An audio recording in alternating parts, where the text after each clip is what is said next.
O Jardim do Éden. Nossa mais duradoura lenda. Uma história contada por uma civilização após a outra.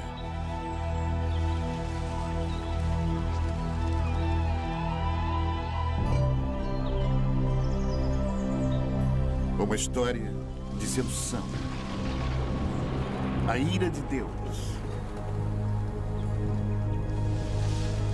Um paraíso perdido.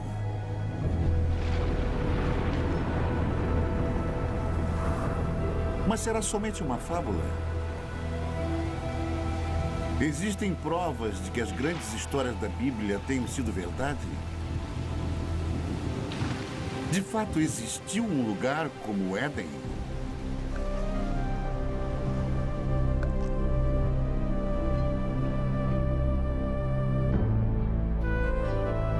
Hoje, a procura pelo Jardim do Éden nos leva a uma terra seca e abandonada, a um lugar chamado Mesopotâmia. Mesopotâmia. Retorno ao Éden.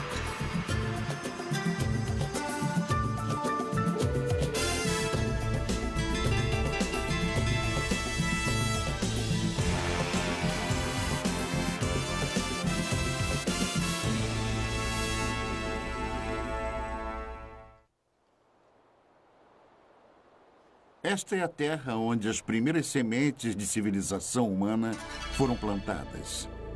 E foi aqui que 3 das maiores civilizações do mundo antigo surgiram: Babilônia, Assíria e Suméria. Em meio às suas ruínas, as respostas há muito procuradas para os mais profundos mistérios da Bíblia, enquanto arqueólogos percorrem esta terra em busca da origem histórica da fé. Nossa busca pelo Éden é uma viagem de volta ao passado. Primeiro até a Babilônia, a última dessas civilizações. Depois, mais distante no passado, até os assírios, os primeiros mestres da arte da guerra.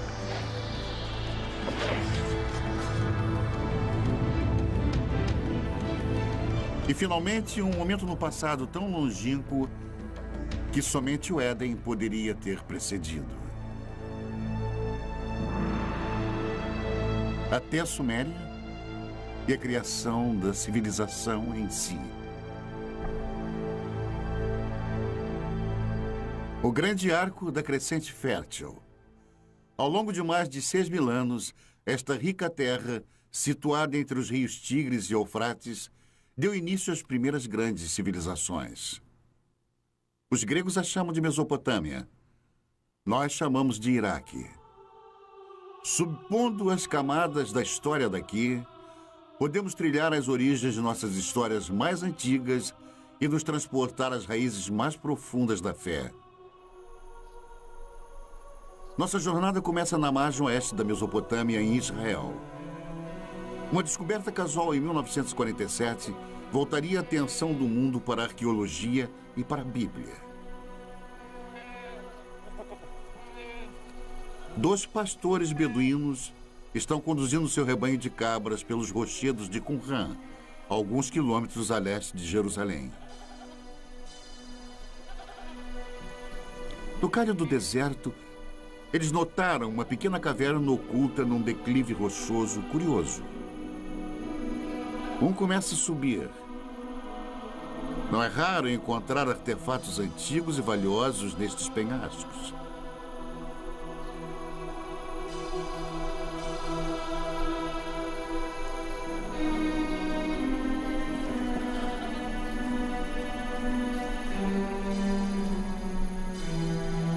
Dentro da caverna, o pastor descobre destroços de antigos potes, fragmentos de pergaminhos de couro e algumas folhas de papiro, tudo intocado desde o tempo de Jesus. Estas escrituras de uma seita judaica monástica chamada Essênios viriam a ser conhecidas em todo o mundo como os manuscritos do Mar Morto. Nas cavernas ao redor, centenas de papiros antigos seriam eventualmente descobertos. Uma delas provou ser a primeira versão do Antigo Testamento, incluindo os 5 primeiros livros fundamentais conhecidos pelos judeus como Torá. Os manuscritos do Mar Morto imediatamente se tornaram foco de um tremendo alvoroço internacional, enquanto eruditos e teólogos disputavam a posse e os significados deles.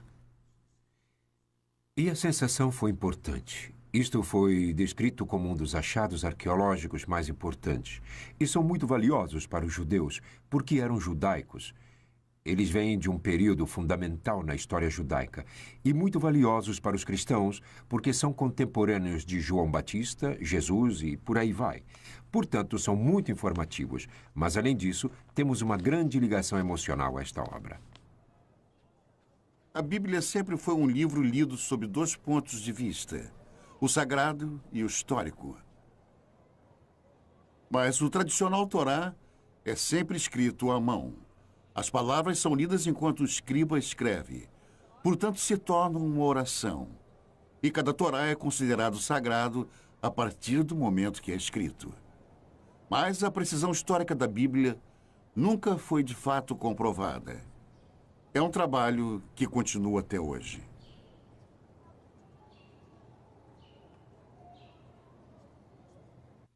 Alguns dos livros da Bíblia são excelentes livros de história.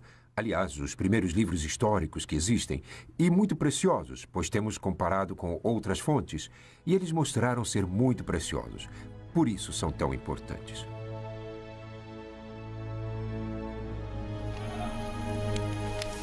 A descoberta dos manuscritos do Mar Morto foi o evento mais famoso da arqueologia bíblica, mas não foi o primeiro. A ânsia por explorar a história bíblica tem uma tradição respeitável. É uma procura que começou na Terra Santa, mas levaria à Mesopotâmia.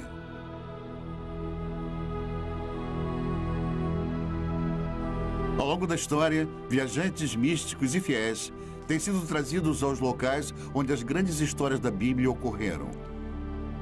Mas com a chegada do século XIX, um novo tipo de peregrino procurou fortificar sua crença na Bíblia através da recente ciência da arqueologia. Certamente não poderia haver confirmação maior de sua fé do que provar que a história bíblica foi real. O primeiro propósito dos arqueólogos bíblicos foi localizar lugares mencionados nas narrativas bíblicas e ver se alguma ilustração daqueles contos poderia ser encontrada. Para usar a cerâmica antiga, as antigas muralhas da cidade, as antigas armas como ilustrações de histórias bíblicas que todos eles haviam aprendido na infância.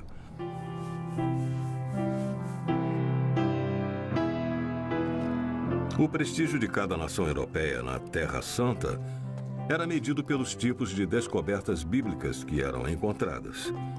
E uma das mais intensas batalhas diplomáticas e políticas que ocorreu na história da arqueologia bíblica foi a descoberta da famosa pedra moabita. Em 1868, na terra de Moab, beduínos da tribo Boni Ramada tropeçaram numa misteriosa tabuleta de pedra enterrada no deserto. Os nativos não eram alheios às antiguidades da área, nem ao seu valor para os europeus. O primeiro ocidental a saber sobre a curiosa pedra negra foi o reverendo Frederick Augustus Klein. Ele imediatamente partiu para a terra deserta, cheia de bandidos, acompanhado somente por alguns guias beduínos. Klein era um missionário, não um arqueólogo.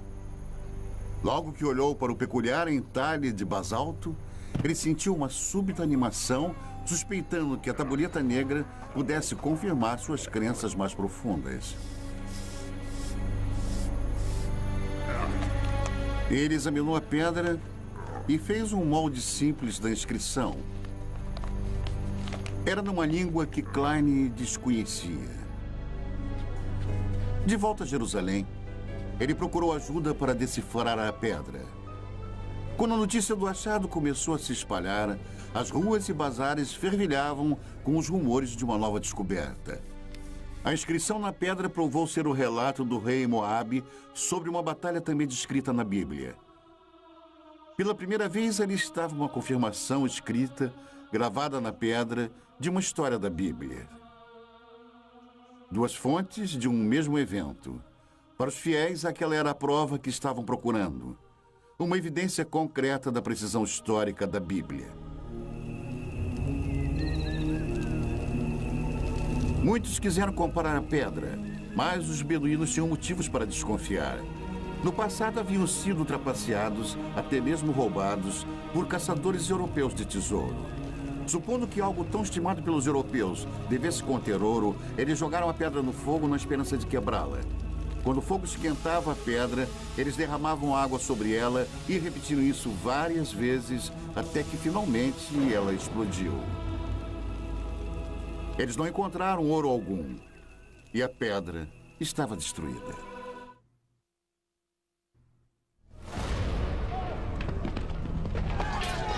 O ano é 586 a.C. O exército de Nabucodonosor, rei da Babilônia, invade Jerusalém com a ira de um Deus furioso. Estamos a quase 6 séculos antes do nascimento de Cristo. Os romanos ainda nem sonhavam com o império. É um capítulo negro na história dos judeus, enquanto a impetuosa estrela da Babilônia nasce. A Bíblia descreve o ataque babilônico. Cortou em pedaços todos os utensílios de ouro que fizera Salomão para o templo do Senhor. Todos os príncipes, todos os homens valentes, todos os artífices e ferreiros, ao todo de 10.000. Ele os levou cativos de Jerusalém à Babilônia. Os israelitas cruzaram mais de 800 quilômetros de deserto, seguindo antigas rotas de comércio pelas atuais Jordânia, Síria e Iraque até a Babilônia. Em Salmos 137, os israelitas lamentam: às margens dos rios da Babilônia, nós nos assentávamos e chorávamos, lembrando-nos de Sião. Como, porém, haveríamos de entoar o canto do Senhor em terra estranha? Fracos e exaustos, os israelitas chegaram à Babilônia, amedrontados com tamanha grandiosidade. Arrancados da modesta cidade de Jerusalém, eles contemplavam a majestosa capital do mundo antigo.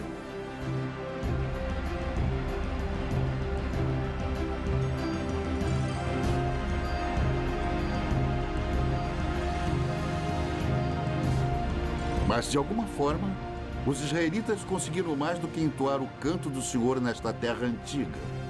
Eles também registraram. Se você pegar qualquer parte de uma fala e então escrevê-la, você está formalizando isso. Você imediatamente estabelece um texto que as pessoas podem criticar ou podem dizer: esta é a verdade, tudo mais é errado. Que eu considero como sendo o maior efeito das escrituras da Bíblia ou do Antigo Testamento.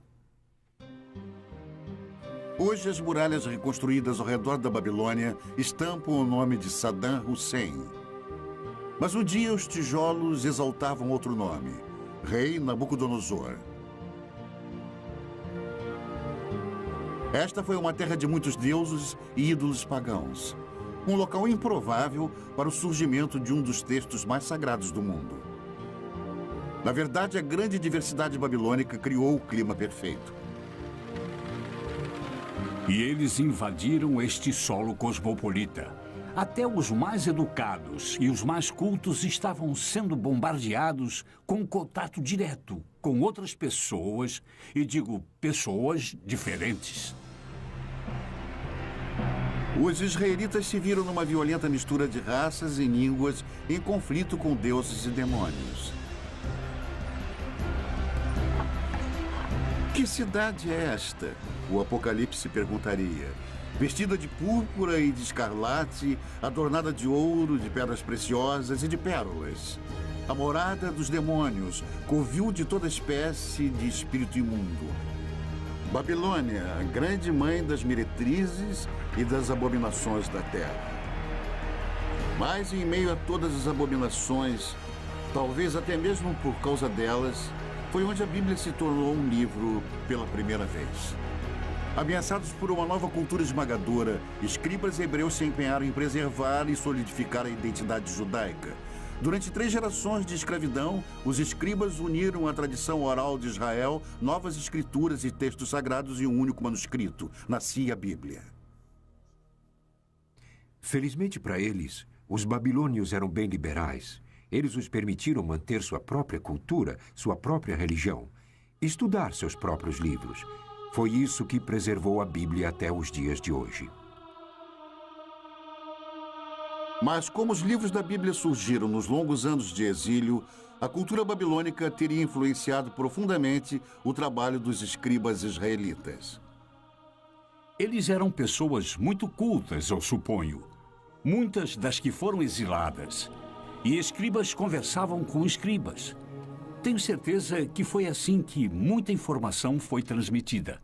E a troca de ideias e conhecimento deve ter sido, eu diria, devastadora, deve ter sido extraordinária. A Bíblia eventualmente refletiria as histórias e tradições dos babilônios e até mesmo das primeiras civilizações mesopotâmicas. Os israelitas não podiam ignorar a cultura próspera e os grandes monumentos babilônicos.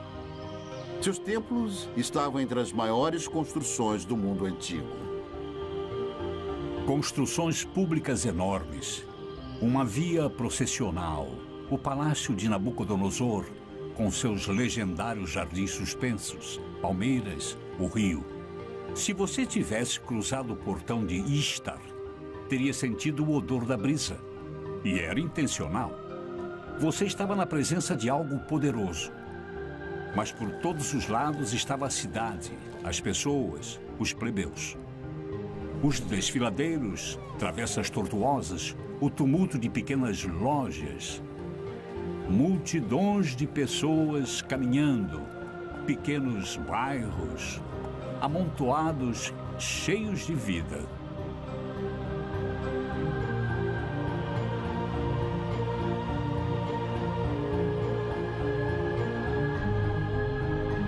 E foi aqui, a Bíblia nos conta, que um dos monumentos mais extraordinários da antiguidade subia até o céu.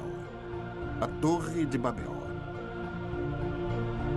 Durante eras, aventureiros e peregrinos esperavam que, encontrando a famosa torre, pudessem provar a veracidade das histórias da Bíblia. Um dos que falharam teria escrito: nenhum homem ousa se aproximar da torre, pois está deserta e cheia de dragões e enormes serpentes e de bestas venenosas. Viajantes medievais afirmaram ter encontrado a torre. Esta almádena em espiral ainda se encontra no norte do Iraque. Mas eles estavam errados. Esta torre foi construída 1500 anos depois e muito distante das muralhas da Babilônia. Talvez a mais intrigante possibilidade tenha sido feita por Robert Caldwell, um arqueólogo alemão no início do século. Ele descobriu uma trincheira retangular com alguns tijolos restantes. Muitos especialistas acreditam que Caldwell tenha descoberto tudo o que restou da famosa torre. Os enormes monumentos babilônicos causaram uma forte impressão nos escribas bíblicos. Mas a herança mais duradoura que sobrevive até hoje é uma novidade babilônica ainda mais impressionante: o Código de Lei. A Babilônia foi a primeira civilização na Terra a ter um código de lei escrito. A pedra, originalmente esculpida, é uma importante relíquia perdida por centenas de anos. Ela apareceria no final do século XIX. Uma pedra esculpida com um dos mais importantes documentos legais de todos os tempos. 1200 anos antes dos israelitas serem levados em cativeiro, o rei da Babilônia mandou esculpir uma pedra com as leis que carregam o seu nome. Código de Hammurabi. Estas escrituras podem ser tidas como precursoras do Código de Lei em Êxodo, Levítico e Deuteronômio. Nas sociedades em que o conhecimento e a lei são transmitidos e compartilhados oralmente, o precedente é muito importante. Quando foram escritos, as pessoas que o fizeram tinham imenso poder. O Código de Hammurabi influenciou quase toda a civilização desde a Babilônia. Hoje, até mesmo alguns de seus métodos mais primitivos de julgamento sobrevivem intactos. Hammurabi descreve um ritual chamado aprovação. Um teste doloroso, até mesmo mortal, de culpa ou inocência. Em algumas remotas tribos beduínas, a aprovação ainda é praticada tal como era feita no tempo de Hammurabi. Nesta rara filmagem, um sagrado chamado Mubashi irá julgar os acusados examinando suas línguas após eles lamberem uma colher de ferro quente.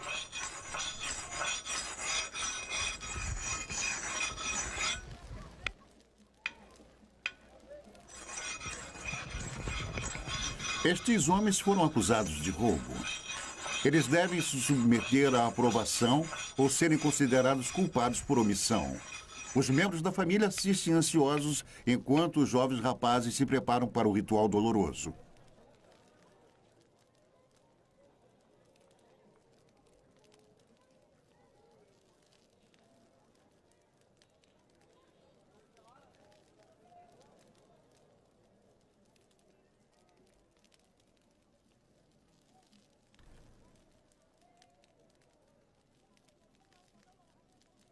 A água não alivia a dor.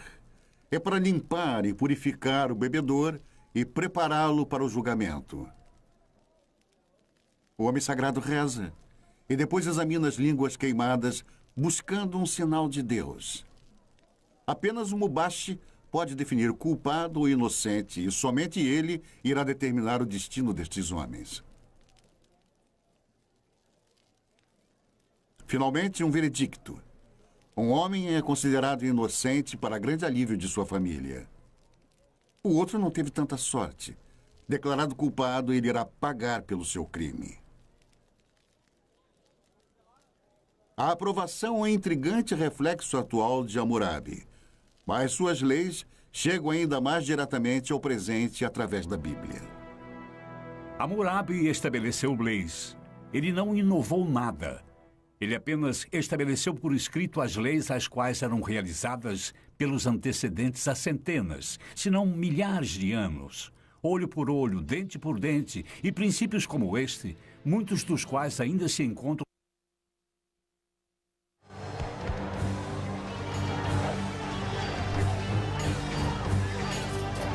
O mais mortal de todos os exércitos mesopotâmicos a viver no Antigo Mundo foram os assírios. Na Bíblia, eles são os símbolos definitivos da tirania de sangue e opressão impiedosa.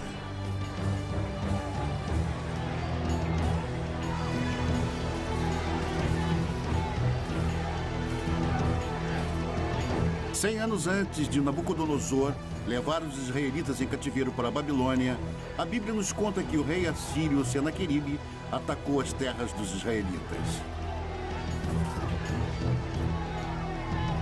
No segundo livro dos reis, a Bíblia diz: já tens ouvido o que fizeram os reis da Síria a todas as terras, como as destruíram totalmente.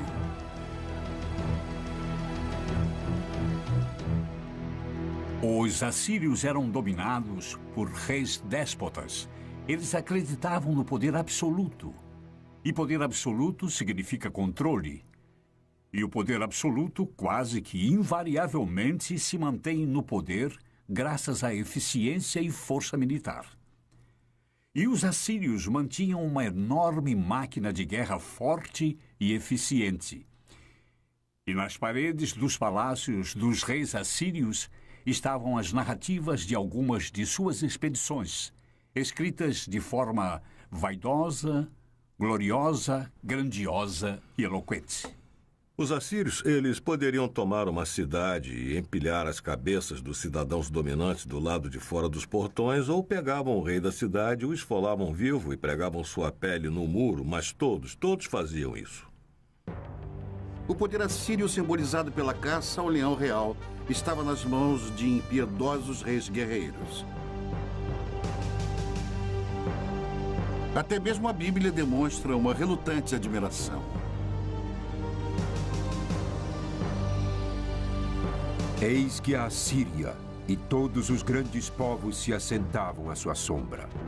Ezequiel 31. Enquanto a cidade de Roma estava no início, a Assíria era o maior império do mundo. Por mais de 1000 anos, Os detalhes sobre a civilização assíria eram poucos.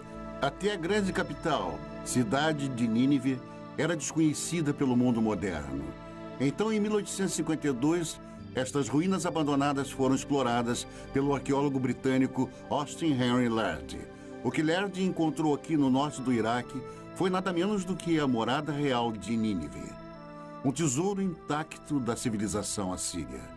Cavando a terra como um minerador, Lerdy descobriu grandes touros alados e obras de arte espetaculares escondidas dos olhos humanos por um milênio.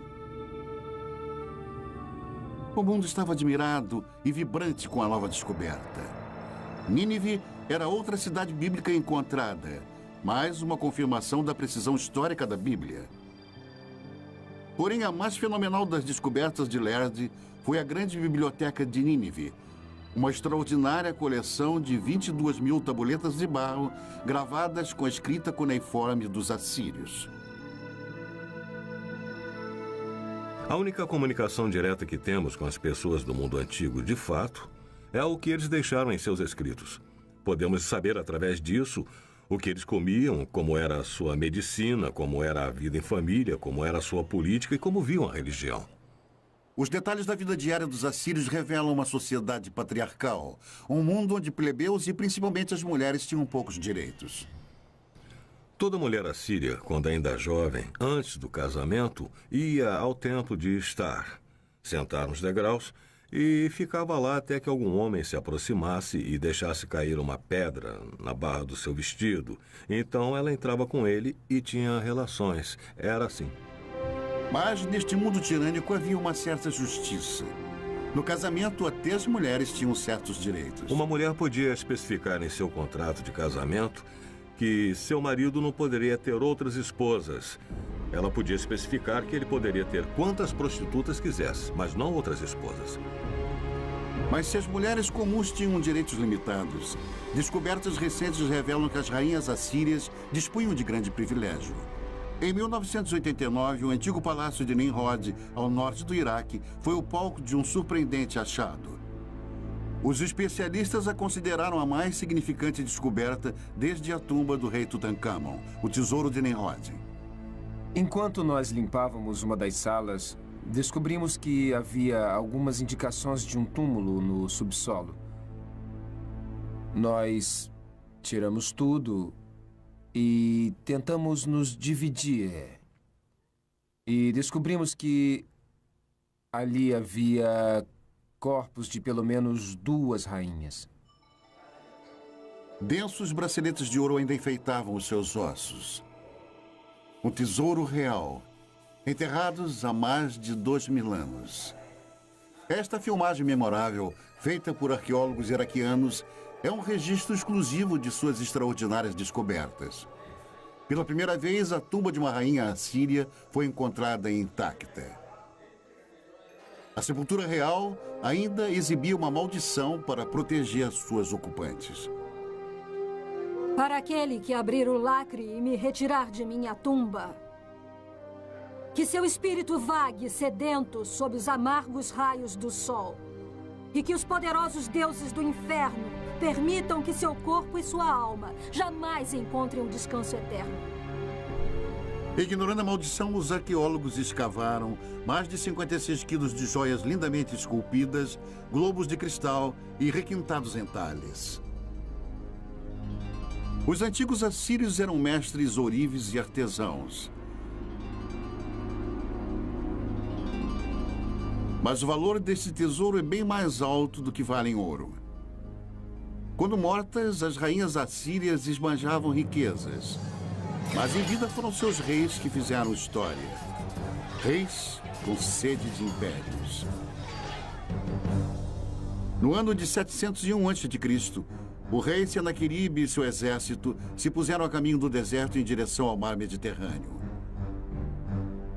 Os corajosos assírios estavam determinados a conquistar tudo que passasse em seu caminho.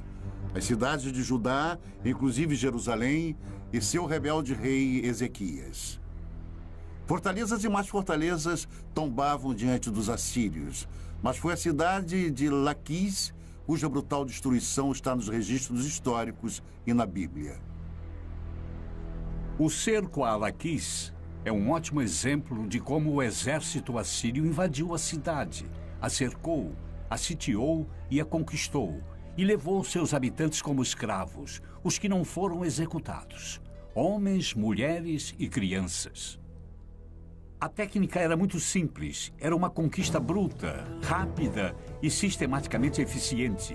E nos baixos relevos dos palácios assírios, dá para ver os mecanismos de cerco, os soldados avançando nas colinas com os escudos por cima os protegendo dos entulhos atirados. Mas eles não tinham chance. Os outros eram soldados profissionais, eram uma máquina.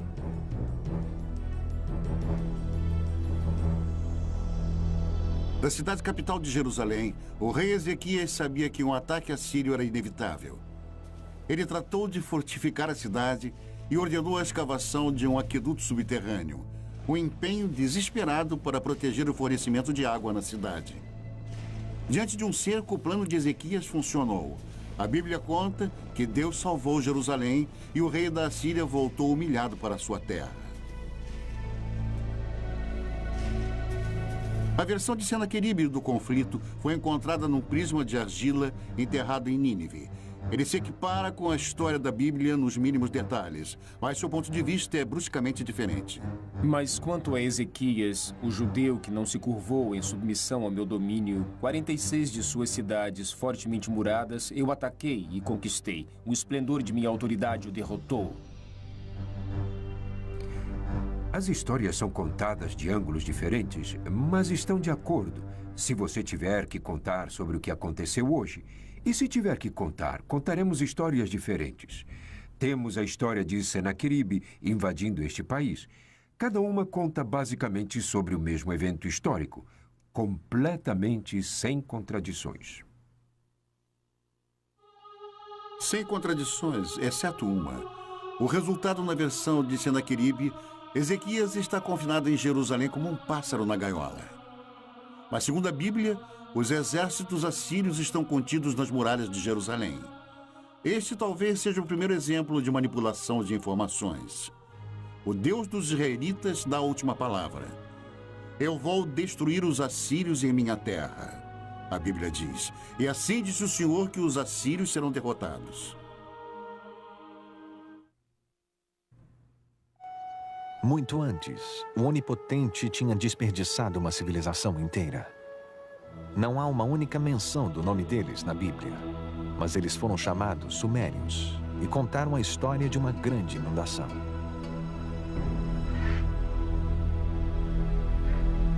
É uma das mais famosas histórias de toda a Bíblia, a saga da Arca de Noé.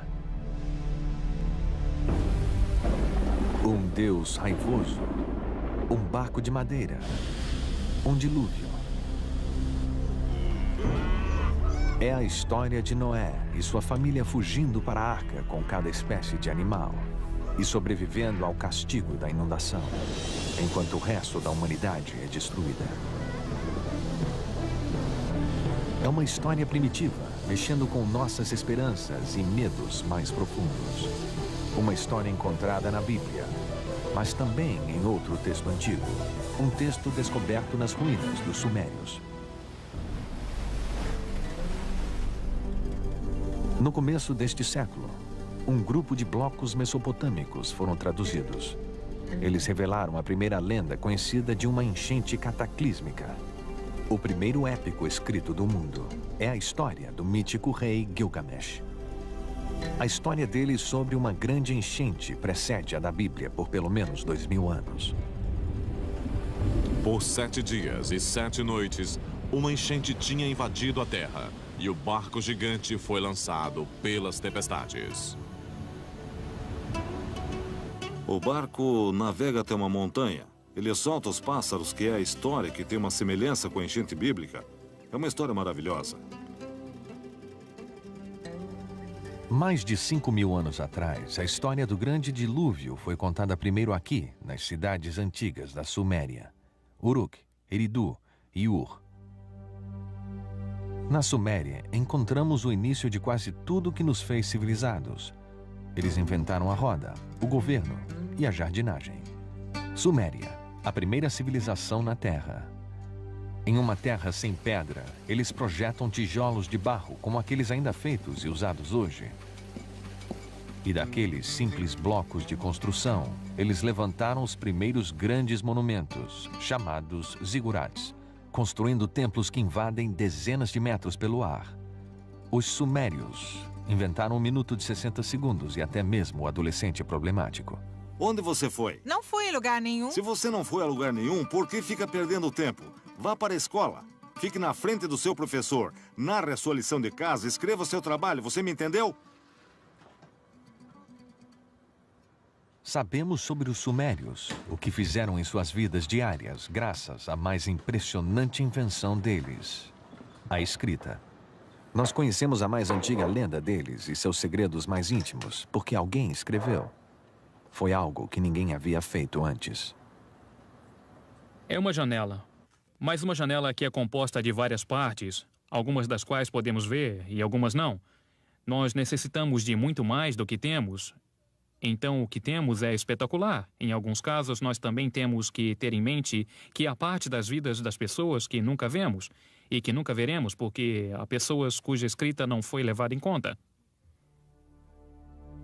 5.000 anos atrás, alguém escreveu sua história na argila, nos dando uma ideia de um mundo no seu primeiro relance de civilização. Como um povo, os sumérios eram de certa maneira muito autênticos. Eles se preocupavam sobre conhecer outras pessoas e beber cerveja e coisas assim. E há várias coleções de poemas que relatam as preparações de uma mulher para o seu amante e como ela se veste e espera pelo seu amante. O centro desta civilização era a cidade perdida de Ur, onde se imaginava ser o lugar de nascimento de Abraão, o primeiro dos patriarcas bíblicos.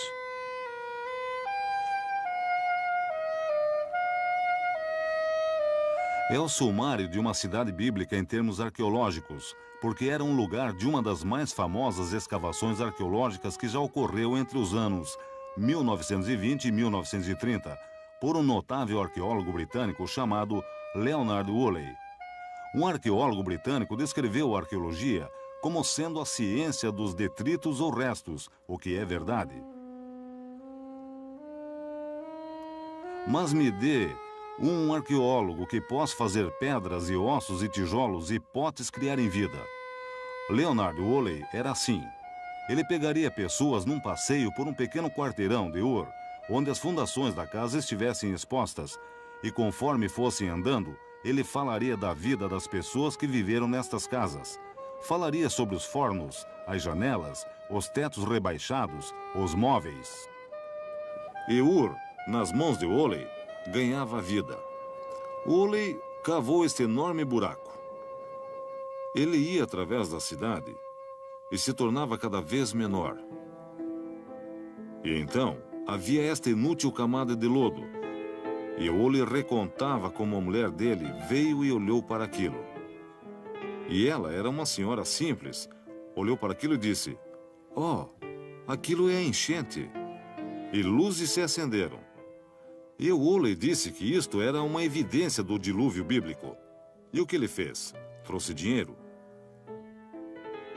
E Ur foi uma das escavações que foi vendida brilhantemente.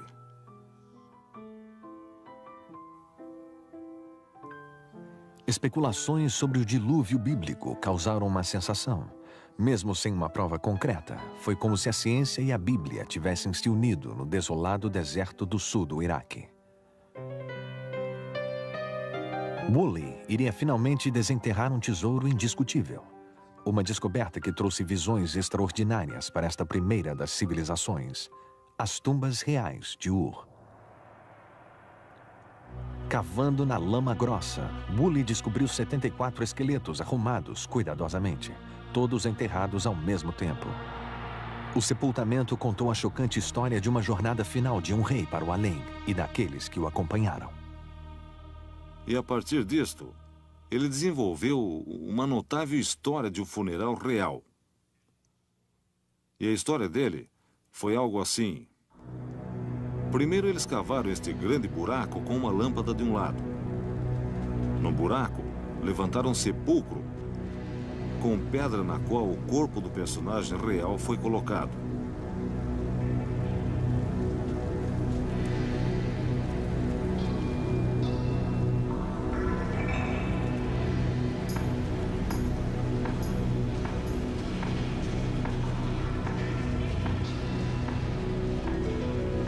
Então, a corte inteira entrou no buraco.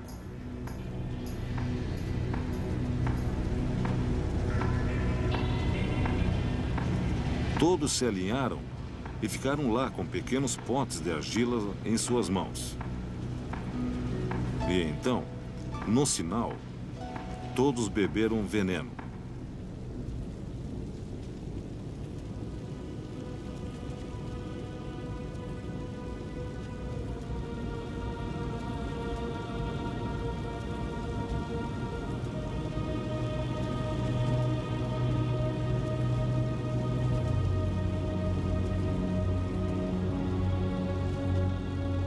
Deitaram e morreram.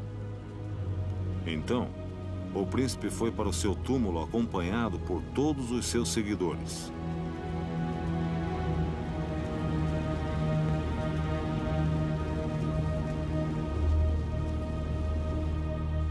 Isto se tornou uma das grandes descobertas, um dos maiores funerais contados na arqueologia da história antiga. A descoberta dos túmulos em Ur foi um triunfo para a arqueologia, revelando os segredos antigos da primeira civilização. Mas a ciência sozinha pode nos levar só até lá. Onde a trilha acaba, o épico de Gilgamesh traz as pistas atormentadoras finais. Pistas que nos levam de volta a um jardim e a um lugar chamado paraíso.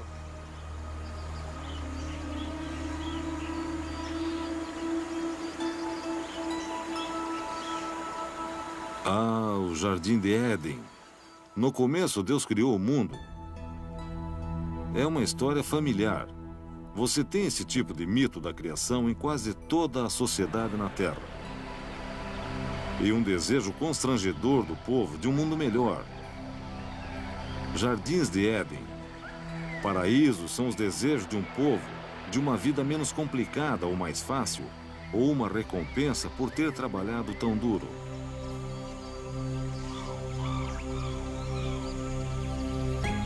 No antigo épico sumério de Gilgamesh, o nome dado ao paraíso é Dolmen. É um lugar além da habitação humana normal e como se apresenta no mito sumério da enchente, que é onde os sobreviventes da enchente foram morar. E há outros mitos que mostram Dolmen como um lugar onde tudo era perfeito. Dolmen aparece na lenda mesopotâmica como uma espécie de jardim do Éden. Como um tipo de paraíso, um lugar de verdejante frescor e água abundante, e ventos e brisas. É um lugar de maravilhas, um lugar perfeito. É também o lar para uma serpente. No épico antigo, a serpente rouba a flor que gera a imortalidade. E assim como Adão, Gilgamesh deve deixar o jardim e morrer. A ideia do paraíso parece universal. Mas no que se baseia? Este lugar existiu? A resposta indica um lugar encantado e real. 640 quilômetros ao sul da antiga cidade sumeriana de Ur, fica a ilha de Bahrein. Um mercado essencial nas rotas do comércio através dos desertos áridos e mares salgados da Mesopotâmia.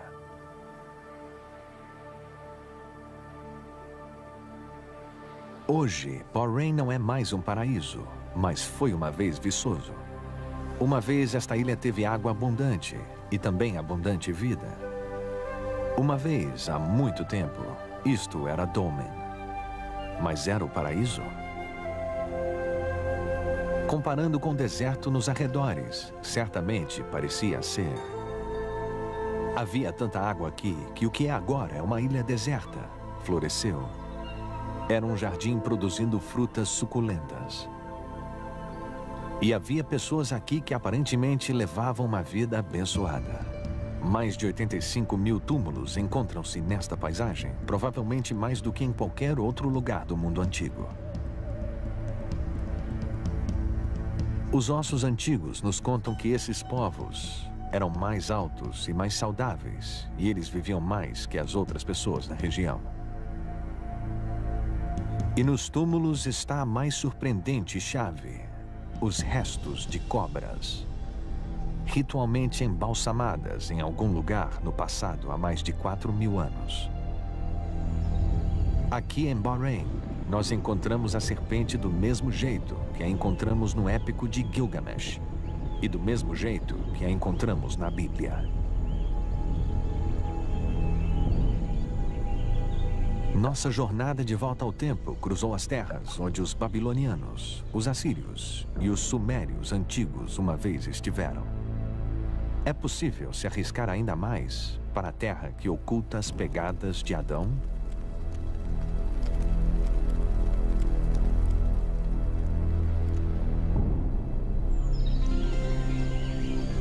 Aqui, fé e razão devem caminhar juntas. Nós agora sabemos que houve uma ilha paradisíaca na Mesopotâmia. É nossa escolha acreditar que era o paraíso.